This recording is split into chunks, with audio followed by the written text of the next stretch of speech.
Alguien una vez me preguntó: ¿a usted le gustaría tener una iglesia con 1000 personas? Que es bonito, ¿no? Yo le dije: prefiero 10 iglesias de 100 personas. En 1000 personas, uno es parte del montón. Siempre hay un pequeño grupo que maneja toda la situación, pero cuando hay iglesias más chicas, hay más relación humana, hay más relación de familia, se conocen bien los hermanos y la gente se siente más útil para trabajar. Por lo menos ese fue mi pensamiento en ese momento que me preguntaron. Pero ahora no voy a hablar de eso. Quiero que abra su Biblia en la carta a los Efesios. Hoy día estamos celebrando a la familia. De ahí pusieron los hermanos la familia samaritana. Carta a los Efesios.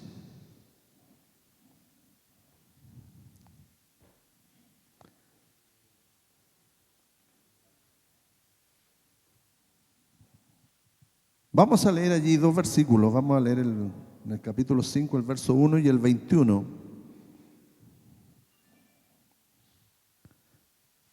Vamos a leer en el nombre del Padre, del Hijo y del Espíritu Santo.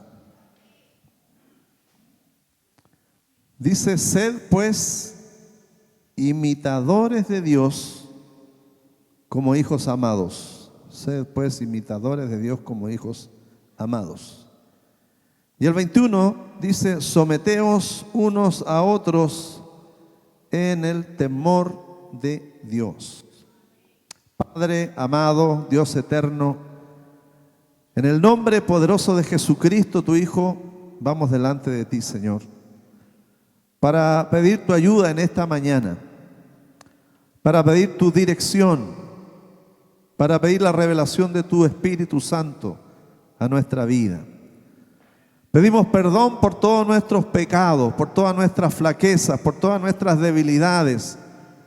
Señor, que todo mal pensamiento salga de nuestra alma, que toda nuestra actitud negativa, Señor, se vaya en el nombre de Cristo. Y que cada uno de nosotros, Señor, pueda asumir su propia responsabilidad frente a Dios, frente a la sociedad y frente a la iglesia. Señor, pedimos que glorifiques tu nombre en esta mañana y que nos bendiga y que nos ayude, Señor. Necesitamos tanto de ti, Señor. Somos tan inexpertos en tantas cosas, pero te tenemos a ti, Señor. Y tu palabra dice: si alguno tiene falta de sabiduría, pídala a Dios, el cual dará abundantemente. Te damos gracias, Señor, por tu gran amor y misericordia, y pedimos tu bendición sobre cada uno de nosotros. Lo pedimos, Señor, en el nombre de Jesús. Amén, amén, amén. Pueden sentarse. La carta a los Efesios es una de las cartas preciosas que escribió el apóstol San Pablo.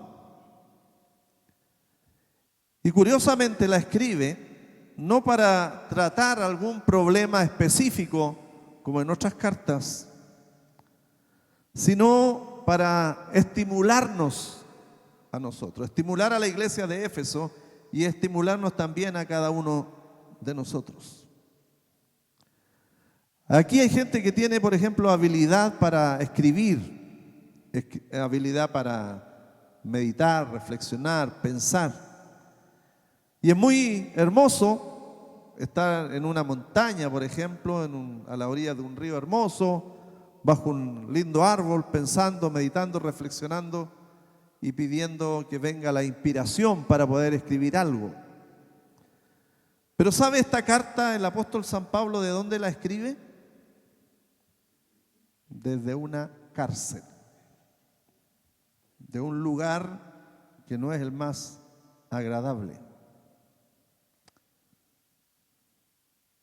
Sin embargo, algunas de las literaturas más importantes de la literatura se originaron, sabe, increíblemente en alguna celda. ¿Ustedes han escuchado hablar del progreso del peregrino? ¿Sí? Juan Bunyan escribió ese libro desde una celda. Hay otro caballero que se llamó Alejandro Solzhenitsyn, una tremenda obra, y tuvo su inspiración detrás de los alambres de púa.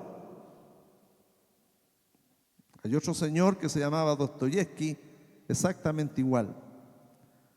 Así que también muchas partes de la palabra del Señor, la carta, por ejemplo, a los Efesios, la carta a los Filipenses, la carta a los Colosenses, la carta a Filimón, se escribió desde una cárcel, desde un lugar no agradable. Pero a pesar de eso, el apóstol Pablo transformaba esos lugares en lugares de alabanza y de adoración.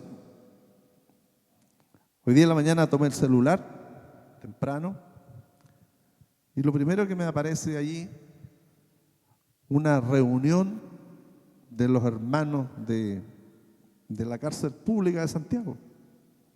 Un grupo numeroso de hombres cantando, alabando al Señor, y yo decía cómo el Espíritu del Señor cambia la mente y cambia el corazón de las personas. Y recordaba cuando Pablo también estuvo allá en Filipos, ¿se acuerdan? Y hubo un tremendo terremoto y allí se convirtió el carcelero y otras personas que estaban allí. Así que el Señor nos bendiga en esta mañana. Y todas las cosas tienen un propósito. ¿Cuál es el propósito supremo de Dios para este mundo? Y Pablo contesta esta pregunta de reunir, dice, todas las cosas en Cristo, así las que están en los cielos como las que están en la tierra. Yo quiero esta mañana, con la ayuda del Señor, hablar respecto a la familia cristiana. Hoy día, hermano, hay muchos tipos de familia. Y la familia realmente hoy día está viviendo una crisis tremenda. Y la iglesia del Señor, la iglesia de Cristo, tiene esa tremenda responsabilidad de mostrarle al mundo cuál es la verdadera familia que el Señor anhela. ¿Pueden decir amén a eso? Porque hay dos tipos de vida. Hay una vida con Cristo y hay otra vida sin Cristo. Hay familias con Cristo y familias sin Cristo. ¿Qué es lo que es una familia? Es un conjunto compuesto por un matrimonio y sus hijos en el sentido más amplio. Y también familia son todas las personas unidas por un parentesco, ya vivan bajo el mismo techo o ya vivan en lugares diferentes. Y aquí la primera enseñanza que nos da el apóstol Pablo es que nosotros como hijos de Dios tenemos una postura diferente respecto a la familia. Y el Señor nos dice aquí en el capítulo 5 que tenemos que andar en amor. ¿Y qué tipo de amor? Andar en amor como Cristo también nos amó y se entregó a sí mismo por nosotros, ofrenda y sacrificio en olor fragante. Y del versículo 3 al versículo 7 nos habla de algunas cosas de las cuales el mundo está realizando el día de hoy. Aquí hay puras personas adultas, mayores. Mire lo que dice la palabra del Señor, cuáles deben ser nuestro lenguaje, nuestras conversaciones. Versículo 3 dice, pero fornicación y toda inmundicia o avaricia ni aun se nombre entre vosotros, como conviene a santos, ni palabras deshonestas, ni necedades, ni truhanerías que no convienen, sino antes bien acciones de gracias. Porque sabéis esto, Escuche lo que dice la palabra, porque sabía esto, que ningún fornicario o inmundo o avaro que es idólatra tiene herencia en el reino de Cristo y de Dios. Así que el apóstol dice: nadie os engañe con palabras vanas, porque por estas cosas viene la ira de Dios sobre los hijos de desobediencia. No seáis pues partícipes con ellos, porque en otro tiempo erais tinieblas, mas ahora soy luz en el Señor. Así que andad como hijos de luz. ¿Y cómo andan los hijos de las tinieblas? Versículo 17 dice: esto pues digo y requiero en el Señor, que ya no andéis como los otros gentiles, que andan en la vanidad de su mente, teniendo el entendimiento entenebrecido, ajenos de la vida de Dios, por la ignorancia que en ellos hay, por la dureza de su corazón. Cuando usted ve todo lo que se está conversando el día de hoy, cuando usted ve un programa de televisión, usted ve en los periodistas, ve en los comentaristas, cómo se ha perdido, hermano, el respeto a la audiencia. Antes había mucho respeto por los auditores, mucho respeto en el lenguaje, mucho respeto en la forma de vestirse para tener una buena apariencia frente a la sociedad. Pero hoy día vemos cómo las cosas han ido cambiando. Hablan de aquí para abajo, dicen cosas que no deberían decir. Hay niños, hay adolescentes que están escuchando, y uno se da cuenta que cada día es más difícil. A lo malo lo llaman bueno y a lo bueno lo llaman malo.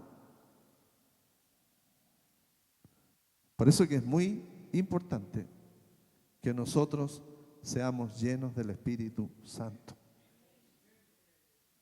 Dice la palabra que Él nos sacó de las tinieblas a la luz admirable.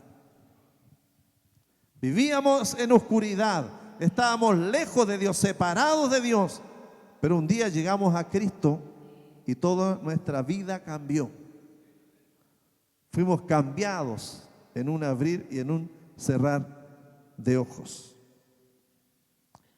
Y entrando en materia respecto a la forma de vida de la iglesia cristiana, a la familia, mire lo que nos dice la palabra: someteos unos a otros en el temor de Dios. Estoy leyendo el versículo 21 del capítulo 5. Dice: las casadas estén sujetas a sus propios maridos como al Señor.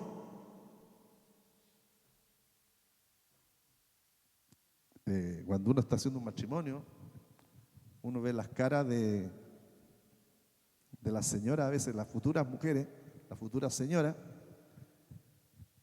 y algunas dicen: no, yo quiero seguir siendo libre. Entonces, si quiere seguir siendo libre, mejor no se case. La palabra nos habla de sujetarnos, tiene que haber una sujeción mutua. Someteos unos a otros en el temor de Dios. Las hermanas, las casadas. ¿Cuántas casadas hay aquí? A ver, levante la manito las casadas. No es fácil estar casado, entre paréntesis. Yo sé que es complicado este tema.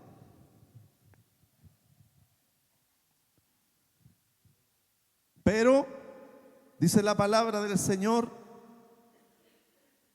que si estamos en Cristo somos nuevas criaturas. Andamos en novedad de vida. Hay un Espíritu Santo que está en nosotros que nos redarguye de pecado. Y si estamos en Cristo, entonces vamos a obedecer a la palabra, aunque nos cueste. Y dice: las casadas estén sujetas a sus propios maridos como al Señor. Es decir, una mujer casada no puede decir, yo me sujeto al Señor, pero no me sujeto a mi esposo. No, pues. Tiene que sujetarse a su esposo en obediencia a la palabra del Señor. No está hablando de esclavitud, no está hablando de hacer cosas que no corresponden. Amén, dice ella. Versículo 23 dice, porque el marido es cabeza de la mujer. Ustedes mismas eligieron su propia cabeza. ¿Sí o no? El marido es cabeza de la mujer. Así como Cristo es cabeza de la iglesia, la cual es su cuerpo y Él es su Salvador. Así que como la iglesia se sujeta a Cristo, así también las casadas lo estén a sus maridos en todo. Y aquí hago una aclaración, en que muchas partes, muchas iglesias están equivocadas. Dicen, el obispo es la cabeza de la iglesia, el pastor es la cabeza de la iglesia. No, no, no, Señor. La cabeza de la iglesia es Cristo. El obispo, el pastor, es un representante que pone el Señor para poder dirigir la iglesia de Cristo en la tierra. Pero la cabeza es Cristo. Y cuando uno lee la palabra del Señor honestamente, hermano, el Señor muchas veces nos reprende a los pastores, a los ancianos, a los diáconos, a todos quienes somos parte de la iglesia. El Espíritu Santo nos reprende. Porque a veces nos equivocamos, cometemos errores. Así que los pastores, la iglesia del Señor tiene que sujetarse a Cristo. Y la mujer tiene que sujetarse a su esposo. Y los maridos, dicen, maridos, amad a vuestras mujeres. ¿Y cómo tiene que amar el hombre a su mujer? Como Cristo amó a la iglesia y se entregó a sí mismo por ella. Esto es complicado también. No es fácil.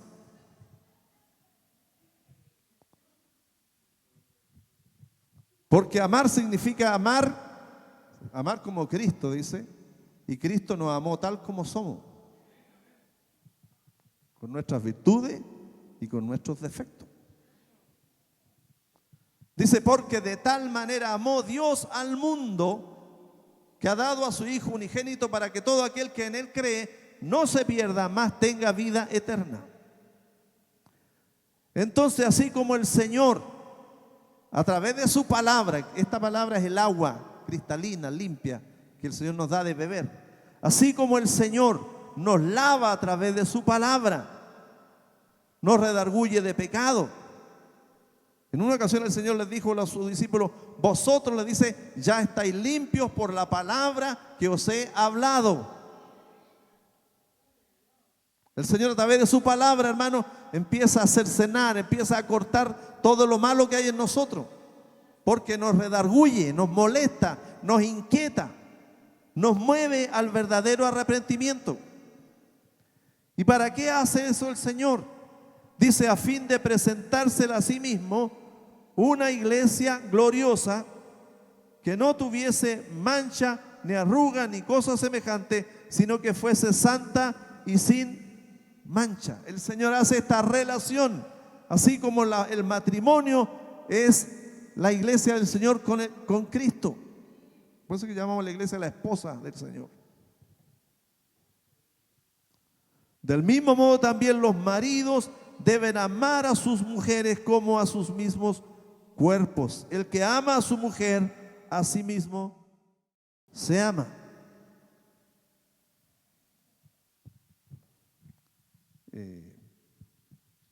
Durante este último tiempo, a mí me ha tocado poner en práctica esa parte que dice en la enfermedad.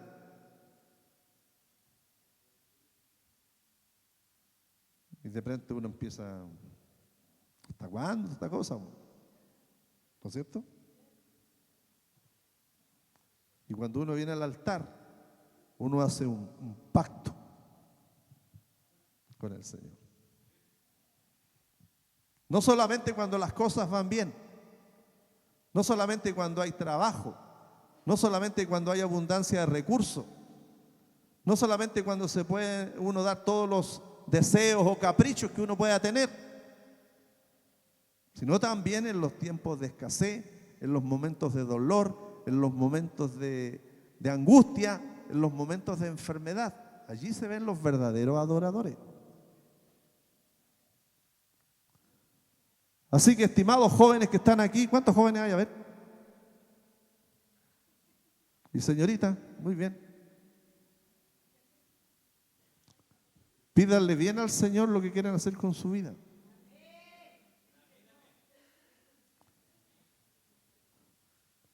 No se casen con el primero que encuentren en la calle. Tienen que pedirle al Señor un esposo y una esposa. Y tienen que ser específicos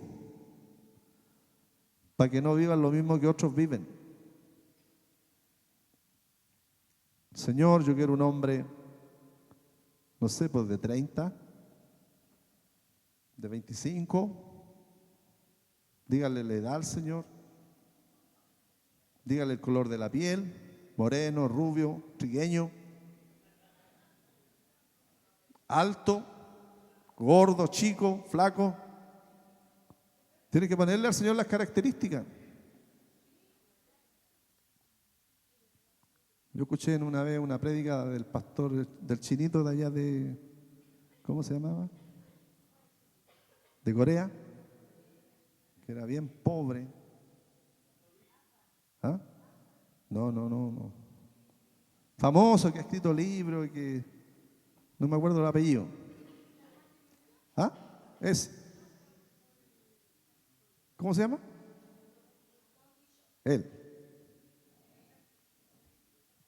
Él decía, para pedirle al Señor tenemos que ser específicos. Si usted quiere pedirle al Señor que le dé una casa, tiene que ser específico. Porque la gente dice, no, Señor, lo que tú quieres, el Señor le da una ruca y se enojan. No fuiste específico, por hermano. Tiene que decirle, Señor, yo necesito una casa que tenga 4 dormitorios, que tenga 3 baños, en fin. Dígale al Señor. ¿Por qué? Porque usted va a tener familia, va a tener hijos.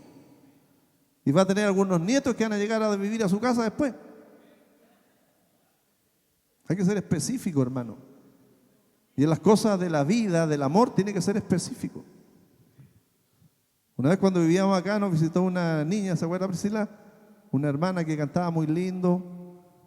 Y ella necesitaba un esposo. Porque salía a todas partes a cantar. Ella, Eliana Muñoz. Y estuvo hablando con nosotros. Y Priscila le dijo, tú tienes que pedirle al Señor que te dé un marido pastor. Y hay pastores solteros por ahí. Y le pidió un pastor, le dijo, Señor, yo por mi ministerio, por mi trabajo en la viña del Señor, necesito esto, esto y esto. Y ella viajó a México, recuerdo, y allá el Señor le dio un pastor mexicano. Así que solteras que están aquí, pídanle al Señor lo que ustedes requieren. Tal cual, los jóvenes igual. Una rubia, una moreña, una trigueña, una colorina. Tienen que pedirle al Señor, hermano. No se pueden enganchar con cualquier filistea.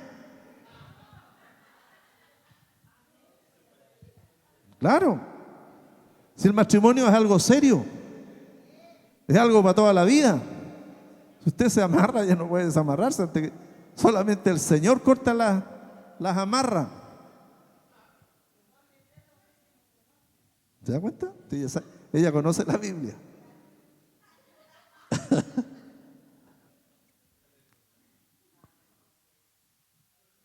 Dice la palabra del Señor, así también los maridos deben amar a sus mujeres como a sus mismos cuerpos. El que ama a su mujer, a sí mismo se ama. Bendito sea Dios. Porque nadie aborreció jamás a su propia carne, sino que la sustenta y la cuida, como también Cristo a la iglesia. ¿El Señor lo ha desamparado a usted? Nosotros nos alejamos, nos olvidamos del Señor, pero el Señor nunca se olvida de nosotros. Y dice la palabra que somos miembros de su cuerpo, de su carne y de sus huesos. Por esto el hombre dejará a su padre y a su madre y se unirá a su mujer y los dos serán una sola carne. Grande es este misterio. El matrimonio es un misterio tremendo. Pero dice más, yo digo esto respecto de Cristo y la iglesia, que es otro misterio. Cómo Dios en su gran amor, en su gran misericordia, nos amó eternamente, hermano. Y envió a su Hijo Jesucristo a morir en la cruz del Calvario por cada uno de nosotros. Así que, hermanos, casados que están aquí, miren para el lado y amen a su mujer. Así tal como ella es. Ya no es como antes. Los años pasan. ¿Cierto? Los años pasan, uno está más viejo, más vieja.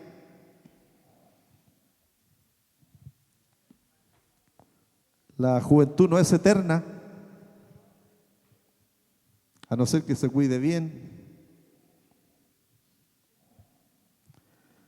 Cada uno de vosotros ame también a su mujer como a sí mismo. Y la mujer dice, respete a su marido. Eso es muy importante. La gente del mundo se da cuenta de eso. A veces hay hermanas y mujeres que son muy rápidas para hablar y meten al marido en problemas. Generalmente algunas señoras hablan más de la cuenta. Dicen cosas que nadie les preguntó.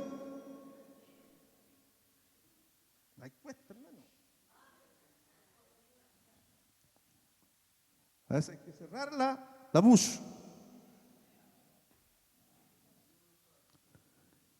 Y las que están solas y no necesitan varón, bendito sea el nombre del Señor.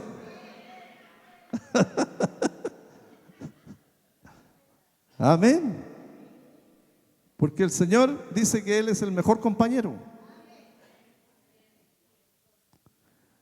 Y las suegras que están aquí no se metan más de lo que deben meterse.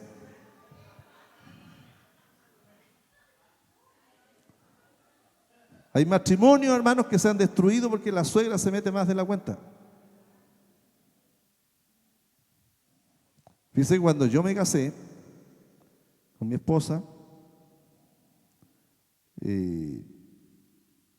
mi papá nunca fue a la casa si yo no lo invitaba.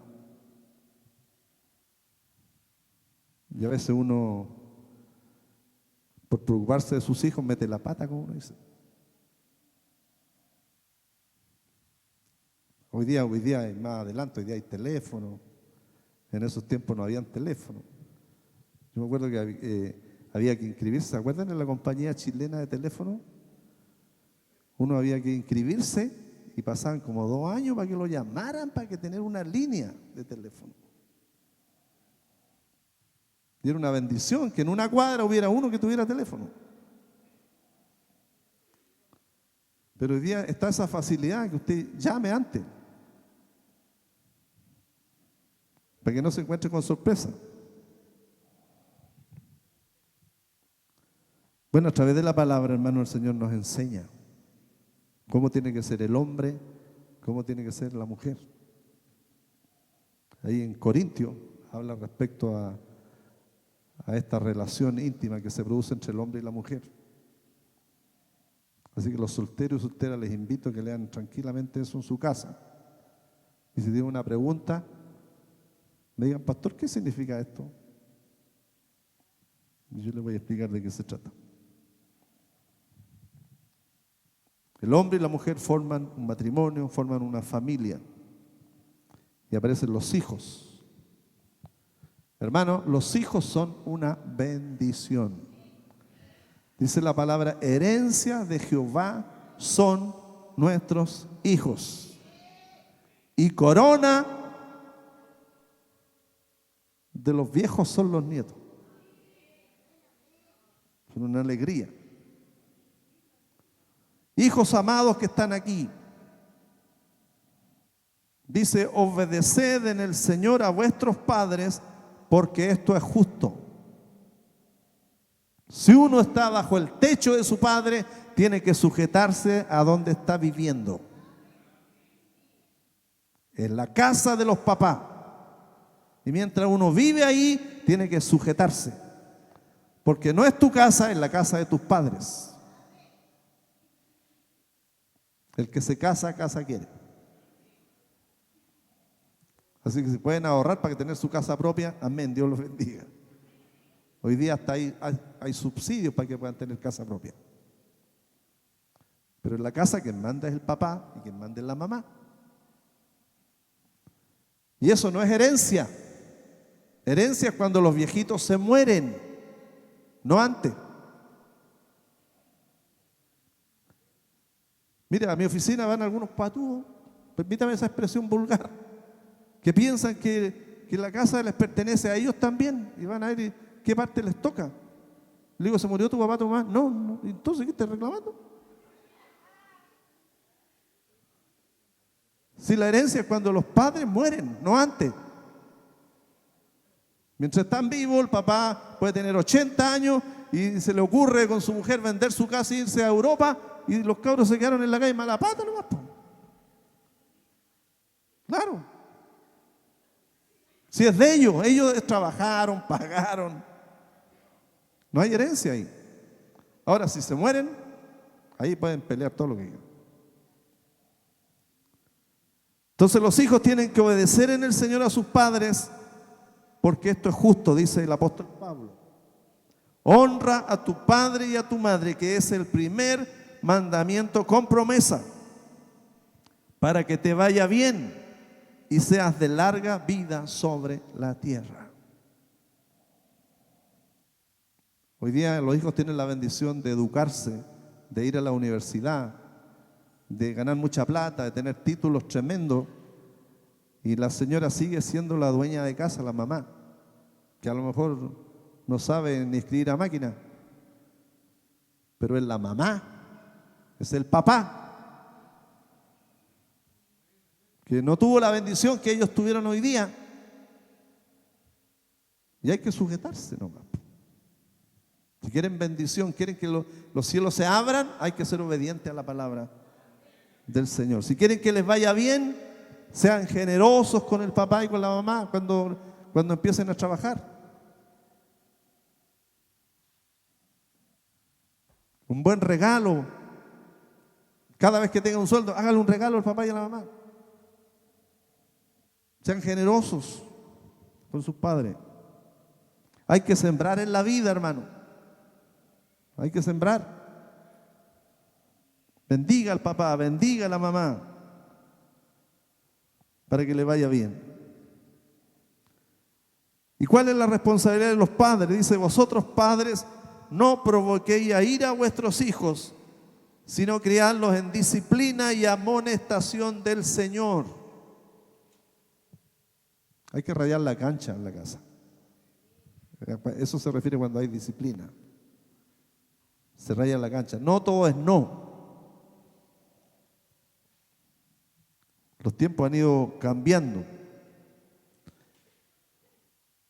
Mire, yo quiero decir libremente, aquí no está mi hija, pero a mi hija yo le saco el sombrero, a Débora. Porque de pronto yo veo algunas mamás que se afligen, tienen un chiquillo, una chiquillita, y se afligen tanto. Y ella tiene 3, 6, 8 y 10. Y tiene que enseñarle en la casa porque están en home school. Y los lleva a hacer deporte, a jugar al fútbol. Los lleva al colegio, los lleva a visitar, no sé, por los museos, a clase de inglés. Tiene que hacer las tareas por internet. Y se la ingenia lo más bien, y usted la ve llena de la risa. Y usted le pregunta a los niños, ¿cómo están? Bien, gracias al Señor. La hija mía tiene pegada esa palabra. Gracias al Señor, dice la Débora. Y usted le pregunta a David, ¿cómo estáis? Bien, gracias al Señor, dice. Porque hay que trabajar con los hijos, hay que amarlos, cuidarlos, disciplinarlos y enseñarles, hermanos, la palabra del Señor. Porque en el colegio no le van a enseñar palabra de Dios. Al contrario. Aquí el hermano Juan Castillo y su esposa tuvieron una mala experiencia en un colegio por acá. Entró el profesor y preguntó, ¿cuántos creen en Dios acá? ¿Y sabe lo que dijo el profesor? No hay Dios. A los niños, hermano, no hay Dios. Y la Biblia dice, el necio en su corazón no hay Dios. Entonces, es un necio el que le está enseñando a esos niños. No hay Dios. Así que tenemos que orar por nuestras escuelas. Hay que orar por los colegios para que el Señor mande profesores creyentes. Allá en el sur tenemos un pastor, Alejandro Gajardo, que es profesor de escuela junto a su esposa, en Tolten.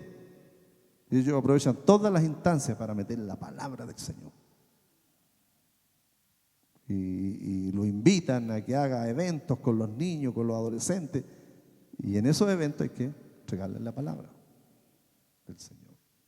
Porque Dios es bueno y Dios nos da múltiples oportunidades para hablar del Señor, para hablar de Cristo. Así que no nos cansemos de hacer el bien. No podemos andar los padres con una correa tampoco todos los días, ¿no? Eso hoy día está prohibido. Nosotros fuimos creados en otro tiempo, a correazo. Y no hay ningún traumado. Ningún traumado. Yo me acuerdo que el profesor andaba con una varilla, mandaba a buscar una varilla y les daba en el trasero o en las manos y tiraba aquí para arriba y después la cachetada. Esos eran los profesores que nosotros estudiamos. Y yo hasta el día de hoy me acuerdo del nombre de mi profesor Renato Salvo Bocás, que me enseñó de segundo preparatoria hasta sexto preparatoria y me fue a matricular al liceo. Fíjese. Y él gastaba de su plata para enseñarnos. Tenía esos aparatos para dar películas, iba a comprar revistas, tenía instrumentos musicales, toda la plata que el viejito la agarraba, la metía con los escolares. ¿Cuántos tomaron desayuno aquí? Faltaban 20, toma, anda a comprar 2 kilos de pan, un paté y pongamos en la tetera para darle a estos niñitos tecitos. Hoy día, bueno, no se puede hacer eso, pero en esos años que yo estudié era así. Pero también eran disciplinados. Andaba buscando sala desocupada en la tarde para obligarnos a ir a clase en la tarde, para enseñarnos cualquier otra cosa. Y hoy día, hermano, lo que menos hay disciplina en las escuelas.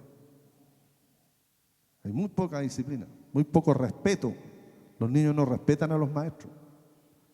Hay violencia, hay agresividad, grosería, porque en las casas tampoco les enseñan a esos niños que hay que sujetarse a los maestros. Así que el Señor bendiga nuestra iglesia, bendiga nuestra sociedad, bendiga lo que nosotros demostramos a los demás, que realmente andamos en vida nueva. Que Dios nos ayude. Mirad pues con diligencia cómo andéis, no como necios, sino como sabios, aprovechando bien el tiempo, porque los días son malos. Por tanto, no seáis insensatos, sino entendidos de cuál sea la voluntad del Señor. No os embriaguéis con vino, en lo cual hay disolución, antes bien sed llenos del Espíritu, hablando entre vosotros con salmos, con himnos y cánticos espirituales, cantando y alabando al Señor en vuestros corazones, dando siempre gracias por todo al Dios y Padre en el nombre de nuestro Señor Jesucristo. Enséñele a su niño a dar gracias por todo. Cuando vaya de vacaciones, dígale, demos gracias al Señor porque estamos en vacaciones. Demos gracias porque el Señor nos da zapatos nuevos. Gracias porque el Señor nos da cuadernos. Gracias porque el Señor nos da el gas, nos da el alimento, porque todo viene del Señor, hermano. Bendito sea su nombre. Yo trabajo donde estoy trabajando. ¿Sabe por qué? Porque esa peguita me la dio el Señor. Mi papá, cuando trabajaba, él me llevaba a ese trabajo. Me dijo, vamos a ir a buscar un trabajo que el Señor tiene para ti. Llevo más de 50 años trabajando ahí. Todavía no me echan. Desde octubre del año 1972 que trabajo en esa oficina. Dios es bueno. Dios es justo. Pero yo sé de dónde vengo, hermano. Sé lo que vivimos en nuestra niñez. Sé de la miseria, de la pobreza. Y cómo el Señor cambió nuestro lamento en baile, la escasez en abundancia. Porque eso es lo que Dios quiere para usted y para mí. Quiere bendecirnos con toda bendición espiritual. Y a Él tenemos que darle la honra, la gloria, la adoración y la alabanza. Y con mi esposa todos los días de nuestra vida, cuando el Señor nos dio hijos, ellos estaban con nosotros en todas partes. Íbamos al punto los cuatro a predicar. Íbamos a visitar a alguien, los cuatro íbamos para allá. Los cuatro para la campaña, los cuatro para la vigilia, los cuatro para allá, los cuatro para acá. Se dormían y bendecíamos su vida. Y hoy día los dos son pastores.